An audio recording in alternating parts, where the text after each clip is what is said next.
guys, welcome to everybody in my class. I am Atul Sharma.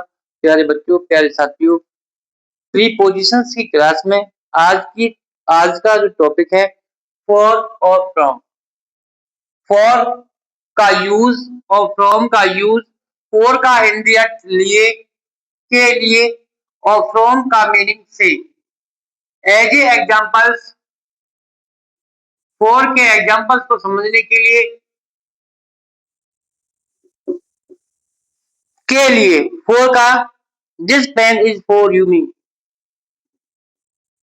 This pen is for me. यह pen मेरे लिए है। For me, लिए, मेरे लिए। तो लिए के अर्थ में फॉर का प्रयोग। Next example, father purchased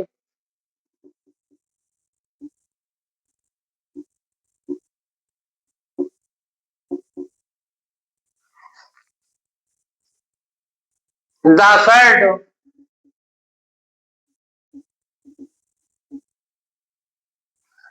father purchase the shirt for you.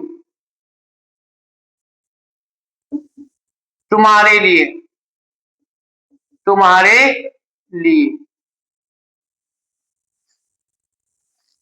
Next example,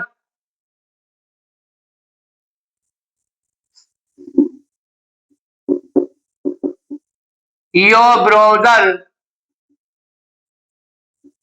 is famous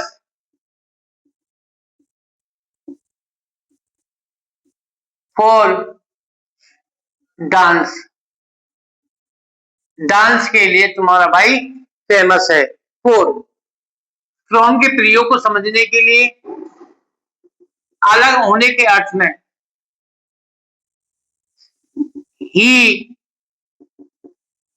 came from Kanpur से। वह कानपुर से आया। किसी स्थान से अलग होने के अर्थ में फ्रॉम का प्रयोग करेंगे। दूसरा, फ्रॉम का प्रयोग अलग होने के अर्थ में the news came from your house. The news came from your house. यह समाचार तुम्हारे घर से आया। फ्रॉम माने से। तो फ्रॉम और फॉर की मीनिंग को समझने के लिए प्यारे बच्चों, इन दोनों में क्या डिफरेंस होता है। Where has he come, where has he come from. वह कहां से आया है। कहां से के लिए हम फ्रॉम का प्रयोग करते हैं और के लिए हम फॉर का प्रयोग करते हैं। तो इस प्रकार के एग्जांपल्स को समझने के लिए द एप्पल